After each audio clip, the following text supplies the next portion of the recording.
Morning, everyone. Welcome back. And we are on our episode number 3 for Moving Our Vets. And I am Isaac Contreras, and I have with me our fantastic expert, master of the loan officer universe, Travis Lang. How are you doing, Travis? Wow, look at that introduction. I love that. You can keep going. Yeah, right. Right. Yeah. I've got it. I've got 4 more lines to go. Good morning, everybody. Excited for today's podcast. It's gonna be a good one, real good one. Yeah, I think so. Everybody, one of the things that we talked about, and we've covered a few things like entitlements, certificate of eligibility. Okay, so now we've got some of those things knocked out, and we kind of went into the weeds. Don't hesitate to reach out, make a comment, ask a question. This is where you want to do that, because let us know, and true to our mantra, if we don't know the answer, we're going to find it for you. Okay. Right. That's just how we are, and that's how we operate. Right. But what we want to talk about today is there's a couple of things that are out there. For example, what's the difference? And this is what we're really going to dive into today, is what's the difference between a pre-qualification and a pre-approval and approval. So that matters a lot to me on the real estate side as a real estate agent. When I'm talking to clients, that matters a lot. We'll talk about why that matters so much. But Travis, can you help me understand the difference, and help us understand the difference between a pre-qualification on a VA loan and a pre-approval? What's the difference? So there is a pretty big difference. A pre-qualification, a lender actually only needs to see an application filled out online and a credit pull. That's it. Okay. To issue a pre-qualification letter, so the client can go out and start shopping for homes with their real estate agent. Yeah. Literally, if the client goes online, fills out their online application, takes about 5-10 minutes, and pulls their credit. Yeah. That's a pre-qualification, because the lender can go, well, your credit it's pretty good. It's in the 600-700, so you can get the loan based off your credit score. Yeah. You said you made this. Okay, pre-qualification letter. There you go. But that lender does not have to review your income docs, doesn't have to look at your bank statements, doesn't have to even see if you have your certificate of eligibility, and can literally issue the pre-qualification letter. And a lot of clients and a lot of veterans and a lot of realtors go, oh, I got the letter. We're good. Woo! Yeah. It's kind of like we see those mailers all the time, right? We see your pre-qual, and it's basically them pulling. I mean, keep in mind that lenders and credit card companies and dealers, not dealerships so much, but the lenders for the dealerships, they're buying information from the credit company, and the credit company is selling information, and they're saying, hey, such and such, hey, Travis is got a score that's in this bracket. And the last time he pulled a report, he said he made this much money. So here's this list of people that fit in that. That's how you get those pre-quals, right? Yeah, here's a better way of explaining. What's a pre-qual? Just a piece of paper. That's all it is. So now, a pre-qual, the best way to unpack, what's the difference between a pre-qualification and a pre-approval? Yeah. I think everybody needs to understand and focus on the first part of that word, pre. Very good, very good. Pre, pre. That doesn't mean you're approved. Yeah. That doesn't mean your loan is good to go. That does not mean that the house is yours. What that means is the lender was able to do a quick, basic brush of your application, but has not truly been able to get your loan in processing, underwriting, and clear to close yet. So when people say I'm pre-approved, yay, as long as the lender behind that letter has looked at your DD 214, got your certificate of eligibility or your statement of service letter if you're still in service, and has looked at your pay stubs, looked at your LES, got your W-2s, got your bank statement. If you've had any other, stuff on your file that requires, extra documentation like child support or divorce decree or bankruptcy paperwork, all that stuff. Yeah. If a lender's reviewed all of that, then they can issue a pre-approval. Okay. So the pre-qual stage is more like just an initial interview. Just an initial comb of your hair, nothing big. Okay. And then we go into the pre-approval and you're going through all of those things that you talked about. But most lenders will not do a pre-approval. Why? Because they're not required to. Okay. They don't have to. Okay. And a lot of lending institutions let the loan officer make their own judgment calls. So that's the most important thing somebody watching this podcast of ours can take. Because why do you hear some of these stories where clients were pre-approved? Yeah. And then halfway through the transaction told, oh, sorry. Why does that happen to people? It happens to thousands every year. I mean, you can go online and look at all the stories of the lender told me I was good and then last minute I'm not good. Oh my gosh, how can they do that? So what responsibility does the borrower have on that? Because one of the things that I talk about with my clients, especially in that initial interview, when we're right before we're getting ready to go out and look at a house, I always have a buyer consult. And I mean, it's really important to get to know the whys, like what's important to the folks who want to buy or sell that house, right? Why? Yeah. Because that's different for everybody, right? But one of the questions on the buy side is, do you have a pre-approval?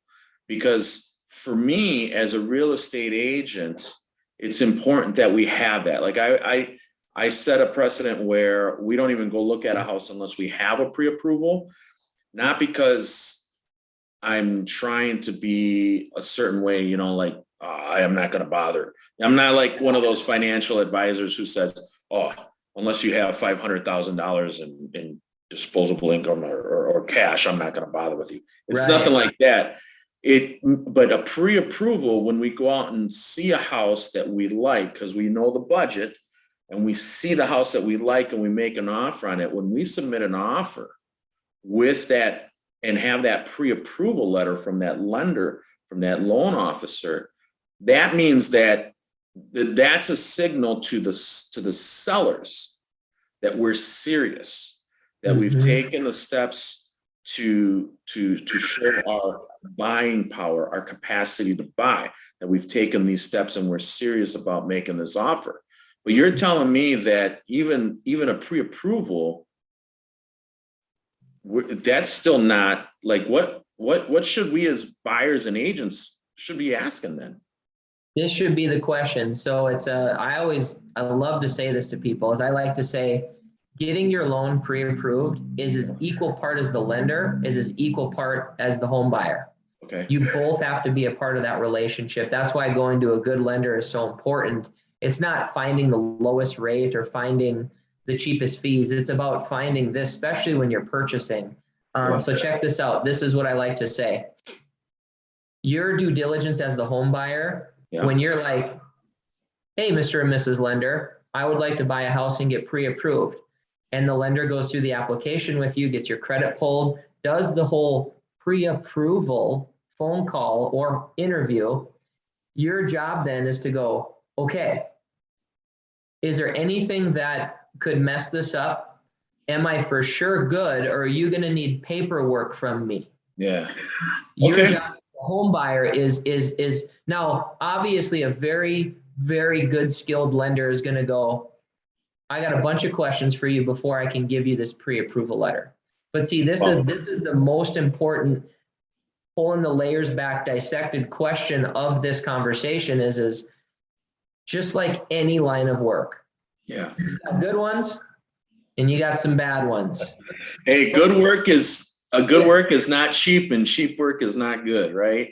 Right. So a lot of people just trust, called the lender, called the bank, said I'm good, let's roll.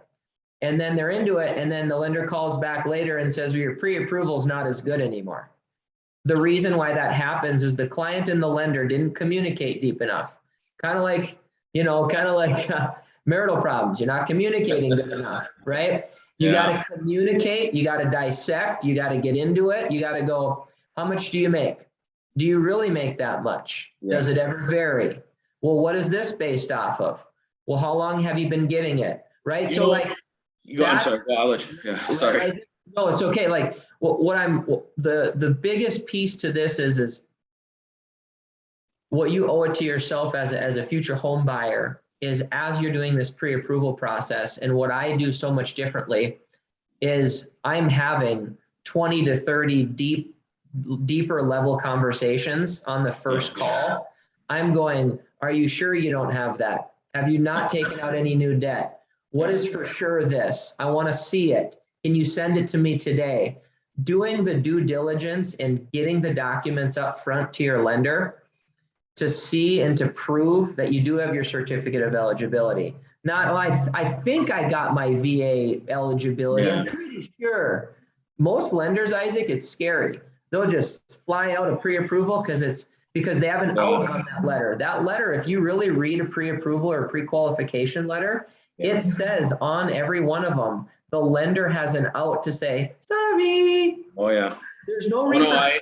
That's why it's so important for me as an agent that some of these conversations, I always, if it's a loan officer that I've not worked with before, I have a new client and I ask, hey, have you spoken to somebody? What's our budget? Things like that. I always ask who that loan officer is. And if I've never met that person, I always ask for that introduction because I want to make sure, and I can usually pick up, especially with the history that I've had, the experience I've had as a loan officer. Loan officers aren't always great, are always thrilled to hear that I was a loan officer at one time because I know how to work some of these things out and help structure some of this stuff. But because nobody likes being told that they're wrong or they're doing something. But I had that experience. And so I can have that conversation with that loan officer because when we submit that loan or when we submit that offer as part of the offer package, that submit that pre-approval letter, it's got to go. I mean, it's got to go. People are making huge decisions and they're moving stuff. They're moving parts around in their life. And that pre-approval letter is so important. One of the things, and maybe you can help me out with this, one of the things that I've seen come up in conversations is the pre-underwritten. I've heard that. And I understand what that means. Like, I understand what that means. But tell us, what does that mean? Because I think like I said, I have a clue, but pre-underwritten, what does that mean? So there's a good way of doing you getting your pre-approval done, and then there's a great way of doing it. And you can kind of decide, right? So a good way is having a really deep, dark conversation, pulling back all the layers, but no documents being exchanged at all. Just an application. Okay. You and the lender looking at credit score is good. Yeah. Let's say you're in the military, you're getting paid, or maybe you have a full-time job, you're retired, ex-military, and salary, good job, everything's good, and you had a great conversation. Yeah. And you both are confident with that pre-approval without exchanging any paperwork. That's a good way of doing it, but a great way of doing it is having the lender go, okay, got your application, got your credit's good, got that out of the way. But now to make sure your pre-approval is actually solid and that you won't make an offer and I won't call you a few weeks later saying we have an issue, knowing the confidence like you're talking about of saying, when we submit a good offer, we want to know that once that gets accepted, it's as good as closed. You want that. The home buyer wants that. The seller wants that. Everybody wants that to go, here's our offer. We're good. We're good. Trust me. Take a look. That's going to be done by doing it the great way. And the great way is get me your DD-214 or statement of service letter. Give me your pay stubs, your W-2s, your taxes, your bank statements, and your insurance paperwork. You get all that into the lender. The lender gets it, uploads it, sends it to underwriting. Everything gets scoped through, reviewed, signed, sealed, and delivered, checked off. Good to go. Nothing will change on this one. That's a great way of doing it. So even though I may have a pre-approval letter, it doesn't mean that it goes into underwriting. Nope. Does But not mean that. now, is that something, I'm gonna ask this because I know lenders are different. Each lender is different. And I've had this. Now, is that something that you all do, that you, Travis Lang, in your business, do you all do the pre-underwriting? Do you guys send your stuff to the underwriting? So the best thing Or where is I that, work at, or is that a request thing? it's a request only. Okay. So there's two answers to your question. Yeah. How Yeah, do no, lenders- I asked for a reason. I know. How do lenders do pre-qualification, pre-approvals, and do some of them do pre-underwrites? It's all in the actual company and lending institution that loan officer works for. Okay. Most lending companies, I'd say 90% of them in the nation, let the loan officer choose to make the call. It's up to them. Wide open slate. So that's why it's so important to not just pick based off of a bank or based off of a mortgage company, pick off of the actual person behind that. Yeah. Pick on the loan officer, because the loan officer's job is to tell you if you're good. Yeah. Now, because on your side of the thing, on your side of the computer screen, right? Yeah. It's data in, right? It's data in, and then there's you get a reply back, automatic an underwriting. You have an underwriting tool, software, right? And it gives you an auto reply. And if it's green, you're good to go. Auto approve or approve with conditions and things like that, right? Yeah, absolutely. And so these loan officers, if they're not experienced, or maybe they're not good loan officers or great loan officers, they're plugging in the information that they know needs to be plugged in there in order to get this green light, let's say this automated green light. But a good loan officer is able to read the story of the financial picture, plug in the information, and if it comes in maybe yellow light, right? We think we got we think we got what needs to be here for the borrower. But ask questions here. A good loan officer knows how to read that financial story. It's kind of like a mechanic shop, right? Not all companies do oil changes the same. Yeah. They'll change the oil, but not all of them will do it a certain way. Or getting your car fixed. Not every shop is going to do this, this, and this, and this. Some might just go, "Boop, that's what you need. There you go."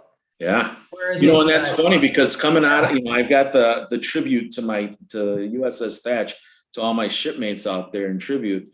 One of the things I was a diesel mechanic in the Navy, right? So basically, we worked on everything mechanical, from the bread slicer to the hydraulic helicopter recovering assist unit, right? I mean, pretty intensive stuff, but there was a difference between a parts changer and a mechanic. Mm-hmm. The mechanic knows how to diagnose and fix what's wrong, not just change parts until it gets right. That's so good. That's it. That's really good, Isaac. Yeah. So it's like this, right? When you're looking at getting your loan approved, a lot of times I get the question, okay, so when will I know that my loan is approved then, Travis? Well, let's unpack that question quick, Isaac, because really at the end of the day, you as a home buyer, future home buyer, the main thing is not just the pre-approval. It's not just the home inspection. It's not just getting the contract signed. The main goal is the loan is approved. You've got your clear to close. Done deal. Done. Those are wonderful words.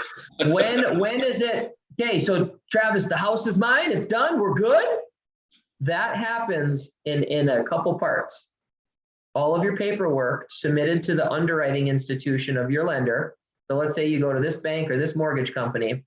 After your loan officer packages up your application, your file, of course, electronically, has all the documents required on your loan. And there's going to be a lot of them. There's over 80 things a loan officer has to do on a file from start to finish, whether it's pull credit, get tax transcripts, verify your insurance, run your AUS. I mean, I'll just keep going, right? And most people be like, I don't know what he's talking about. So I'll stop there.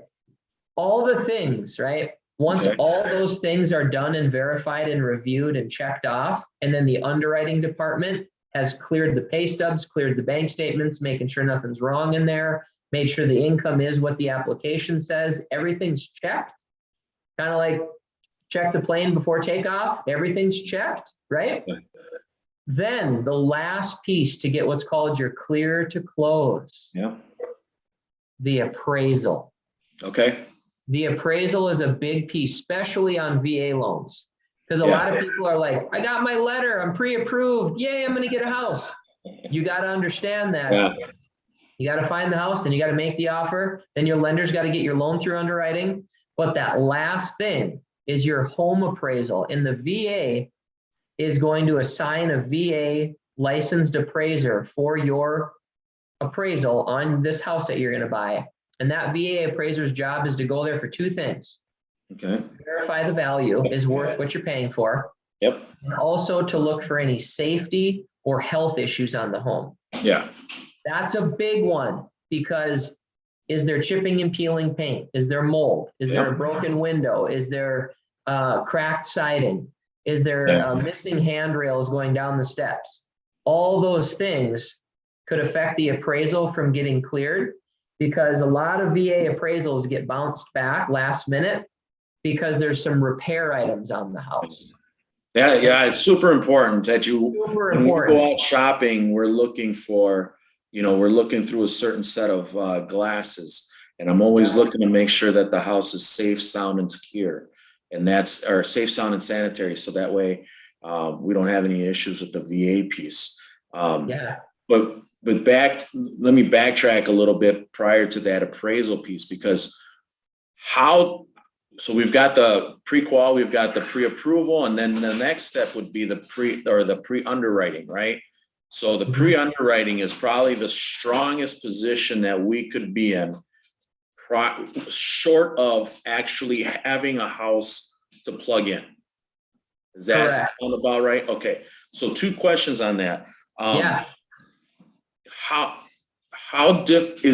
For me as an agent, right? If I have a client who has their file pre-underwritten, that separates your offer. That'll separate our offer from other offers. That's one way to separate it from other offers, especially in a multiple offer scenario, because now it's almost guaranteed to close. Like the likelihood of it closing, if your file is pre-underwritten, the likelihood of it closing jumps to like 95% because all we have to do is plug in a house. We're not worried about jobs. We're not worried about debts. We're not worried about any of that sneaking up on us.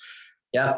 So one of the questions is, well, I think you actually answered that. Is that an automatic thing or is that a request? And you said it was a request. Yes. But how difficult is that? Is that is that asking, you as a loan officer, are you asking for a favor from your underwriting department to do that? No. Or how labor intensive is that? So it's like basically doing the loan process up front versus at the end. So is it very labor intensive? It is. So if a client wants to have their file pre-underwritten before making an offer so that they can maybe have a strong, good chance at winning the house to separate themselves with other offers, and the lender and the realtor and the client are going to work on not just getting a pre-qualification, but actually getting a pre-underwrite approval, the letter will look different. The letter will look completely different. It'll even say, been through underwriting, verified these things, good to go, only thing left is this and this. That way, when you submit an offer with that type of letter, it's like as good as closed almost, minus the appraisal, of course. However, I will say this, and I'll make sure everybody understands this on this call. If you got time, if you got about a week and you can get all your documents into your lender and your schedule's not crazy and hectic and you're not behind on everything and you can get everything and work with your lender for about a week before making an offer, getting your file pre-underwritten to your realtor is a great idea However, there's the way, yeah, however. There's a lot of times, guys and gals, that people go, I want a house. I need to get pre-approved tonight and make an offer tonight. Oh yeah. Yeah. Well, your file's not going to be pre-underwritten because it does take, on average, guys, to get a file pre-underwritten, because I need all your paperwork. I need to submit it to underwriting. Yep. I need to order your tax transcripts, get a copy of an insurance policy. I need your credit report looked at. All these things to get the pre-underwrite. It's probably 2 to 4 business days. Okay.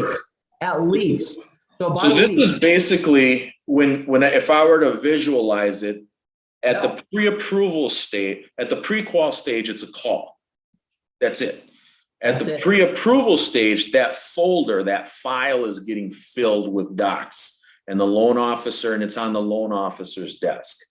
Correct. At the pre-underwritten stage and the underwriting stage, that file is now moved into the underwriting stage. And now it's off of your desk as a loan officer and into the back rooms where they're assessing risk and confirming everything. It's not on your desk anymore.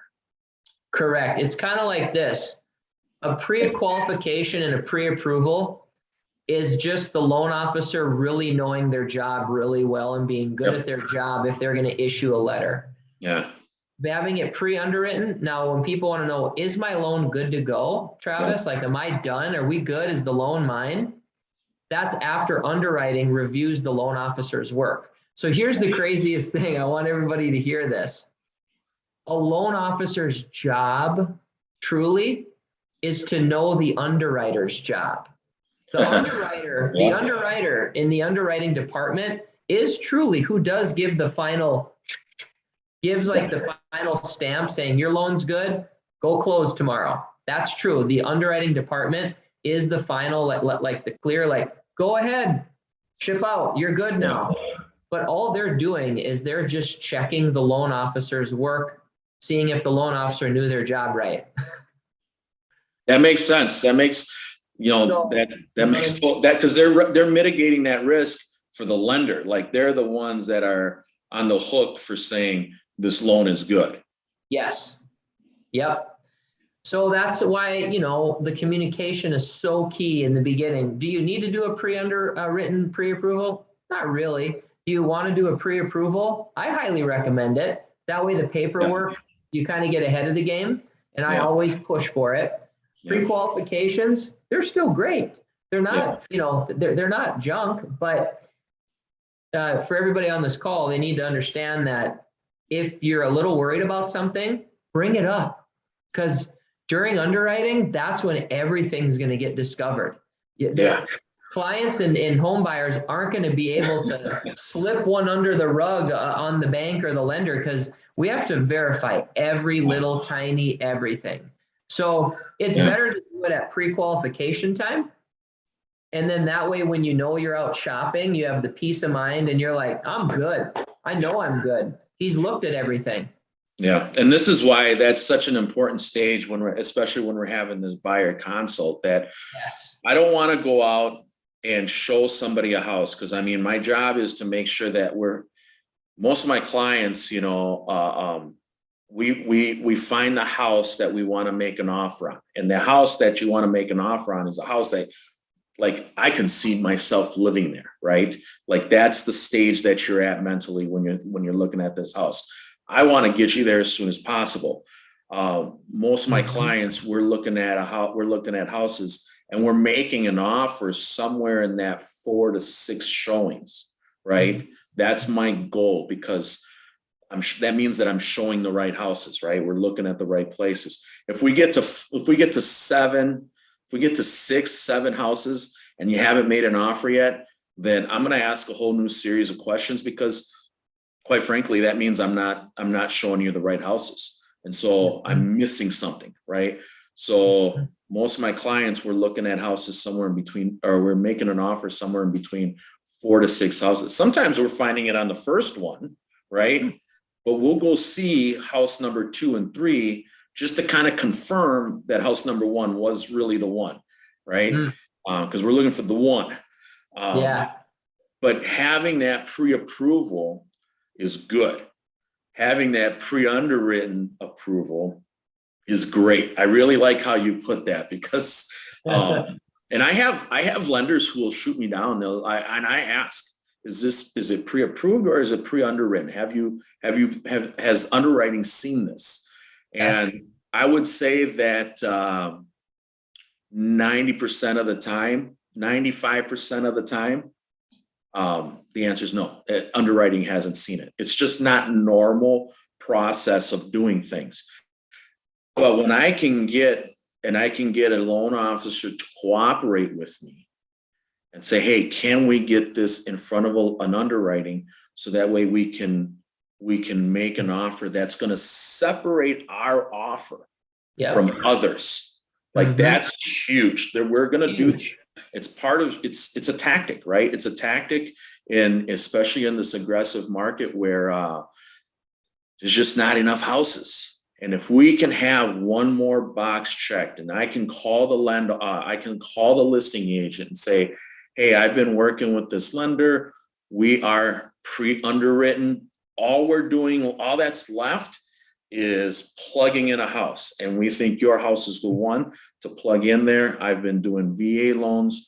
I've got, she's just 70% of my business is VA loans, right? VA buyers. So I know how to look at a house. You combine that with a pre-approval, strong pre-approval, right? Where even the loan officer calls the listing agent, like if there's that teamwork there, we can separate your offer from others. There's going to be some, it's just dollars. That's it. That's all they care about, right? That bottom line. But there's so many sellers out there that want to know that it's going to close, like that they can take the risk on this buyer that it's going to close. And having a strong pre-approval with a loan officer who is teammate minded, right? Team minded, doesn't hesitate to make a call to the listing agent. Yeah, we can separate your offer from others. And I've seen them where we come in less than the highest offer because they knew that it was going to close. Yeah, and see a lot of times where I'll do a lot of the pre-underwritten approvals up front is, let's say the client's self-employed or maybe has multiple jobs, right? Or has some moving parts going on, and some of the questions are getting answered back with, I'm not sure, or I don't know what I made last year, stuff like that. That's when I'll like pump the brakes quick, and I'll be like, oh, okay, well, let's get all your paperwork. Let me look at it. I'll even get it into underwriting. We'll get a pre-underwritten pre-approval for you, because then that way we won't have any guesses. It won't be, I think you're pre-approved. I'll get you the letter because your realtor wants to show you houses. See how that even sounds weird, right? Like, and that's where, like, as a client, you need to be a part of that conversation and be, 50-50 with the lender. Like, okay, are you sure I'm good? And then the lender, and especially with folks, especially coming out of this, we're still kind of coming out of this interim normal with the COVID, with the health pandemic, with the health crisis and the economic crisis that we experienced in 2020, right? We're still figuring out what that new normal might be. So we're still in the interim normal, but a good loan officer, somebody like Travis and a handful of other folks, because there is that 80-20, that rule, right? Like that still applies, that natural rule that you find, 80-20. 20% of the loan officers are doing 80% of the work, right? And then, so who do you want to work with? You want to work with that 20% of the top of their business, right? If you can't, get the top 10% in their profession, right? That's what you want to work with. They will be able to help you through the employment history if you got beat up during this economic and health crisis. If you got beat up, either the business went under or they closed their doors, same thing, right? Because of the crisis, right? The economic crisis and the health crisis, and you had to change jobs, or maybe you had to change industries, because that's two different things, right? You can change jobs within the same industry, and that's different than changing industries. Correct. Right. A good loan officer is going to be able to help you navigate that. Absolutely. There's so many stories and times in the last couple of years where I could tell you about client was told they can do. As we, you know what, I tell you what, as we wrap this up, why don't you Yeah. give us a success story of where you had somebody here recently that maybe had some of those employment issues coming out of this economic crisis, because I would bet that a lot of our folks who are listening may either have experienced that or they know someone who's experienced that and just got beat up by a lender, but you were able. So yeah, how about a success story as we wrap up? I got one. I've got a great one. They're closing next week. Yeah. And the gentleman was just getting out of the military and he's moving into the police force for the first time, and was told by the first lender that he had to be on the job for 6 months before he could get his VA loan. I've heard that. And then the realtor then had him call me and said, hey, we need a second opinion. I feel like he should be able to get a VA loan. And this lender told him he can't. And it just doesn't seem right. Yeah. I called the client and I said, okay, well, wait a second. You're going to be a policeman. He goes, yep, absolutely. I said, do you have your contract from the police department that you're going to work for? He goes, yep, here it is. Got his salary, his start date, everything. And I said, okay. I said, do you have any previous experience, whether it's in the military or before you got into the military, that can tie in to your skills of being a policeman? And he goes, well, wait, what do you mean? And I was like, well, what were your jobs and what did you do for the last 8-9 years while you've been serving? And he started to tell me all these, this, that, this. And I said, oh, wait a second. Could you get me a documentation on that? And before you got in the military, what were you doing? And he's, well, I was a security guard. And I was like, oh, could we grab something on that? He goes, oh yeah, I think I could. So we put together the story, got the paperwork, and then I got him pre-approved. Literally a few days later, after he was told the day before, you can't get a VA loan. Wow. And now we're closing next week. And this was about 2 months ago, Isaac. So this client went from absolutely not, try again 6 months later, which would have crushed him and his wife's dreams with his house. Then fast forward, got him over to me. You just see, this is back to those asking the right questions. Being curious, In the VA handbook, it says the veteran or active military member must have 6 months in the line of work or history. So when it's or history, it's a gray area. They left it open a little bit. So if you got, like even some college background or military training or schooling you were in or previous jobs from years ago, if you can tie that into what you're doing now, and it's kind of a close match, I was able to send it into underwriting. They reviewed it and they're like, oh, he was this in the military, he did this before, a policeman, that's like basically the same thing, approved. So that's outstanding. And that's a scenario where you wrote it, that underwriting just double checked what you had already discovered. Absolutely. 100%. So let's finish it up with this too, Isaac. I'm glad you asked that question. If you're ever told no, or you're ever told don't think so, you should step in and go, well, why? Yeah. Well, where does it say that? Is that where you work, or is that what the VA manual says? Is that a VA guideline, or is that like a Wells Fargo guideline? Yeah. Because you gotta know, guys, the VA handbook, which is about 1,300 pages long, and it breaks out how to qualify and how you can get a VA home loan, right? Then every lending institution takes that, because your loan has to meet at least the guidelines in the handbook.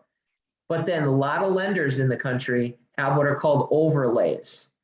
VA says you can go down to a 500, but a bank might say, well, at our bank, we want you to have a 620. Gotcha. Well, that's not true. You could get a VA loan somewhere else. So what you got to know is is that an actual VA guideline, or is that just the bank and lender I'm talking to? Because you got to be able to pivot, navigate, talk to your real estate agent and go, do you think there's another lender that could get me a VA loan, or why, or what? And if it is because you just don't qualify, then at least you know that, and then we can educate you and get you there eventually. Yeah, move it from a no to a not yet.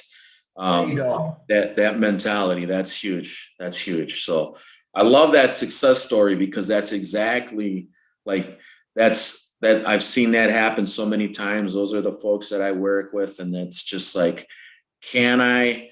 And then if they don't ask the right people, then there's a lot of no's, right? But if they ask the right people and they're curious, ask people like you, they ask people like me. I was like, well, let's see how versus the wrong mentality of like, well, I don't know, no, this is not going to work, right? Because the thing is that requires work, right? Getting to that place where you can change a no to a not yet, and then a not yet to a yeah, we can do this. That requires work, and that's who you want. You want somebody who's going to work for you, who's going to have your best interest in mind, and you're going to want. They're out there. We're out there, right? Yeah. You just have to do some of the work, and not take the first no, or not to, not be okay with not buying a house, or not getting things put together. And it's, moving it from a no to a not yet to a yeah, we can do that. So absolutely. I appreciate so much having that success story, because I kind of teed it up. I know you have success stories. I know you have a lot of success stories. But that's who I want. That's who I want to talk to, and that's who I want. That's why Travis and I are working together on this, because we know we know what it takes, and we know how to get there. We can help you down that path, and we can have success in moving our vets. Absolutely. So we're wrapping it up, and thank you for joining us for episode number 3. All right. And we look forward to any of your comments and any of your questions. This is where you want to ask them. Don't hesitate to ask. We want to provide the information. We want to provide the right information. And I think we can. And if we don't have the answer, we're going to find it for you, because like I said, it's the name of the episode. It's the name of the podcast, Moving Our Vets. And when they want to move, we want to be there for them. Absolutely. Any last words as we sign off there, Travis? Yeah, I want to put in a little plug. If you're on this group and on this page, definitely invite any of your friends or family, VA men and women that you think would love to listen to these podcasts. Yeah. Please invite them and share this, because we just want to find the people that need us, right? That need the answers, need the education, want to get set up for success. So if you have some people in your mind where you're like, oh, let me invite so-and-so, please do that, and have a happy holiday. The active reserve veteran, a widow of a veteran as well. Like, there's some benefits there. Yeah, there's just, if you even think about it, we'll sort it out and get you taken care of. So thanks again. Thanks for joining us. Have a great week. And we look forward to hearing from you, and we look forward to seeing you for episode number 4. Happy holidays. Take care, everybody.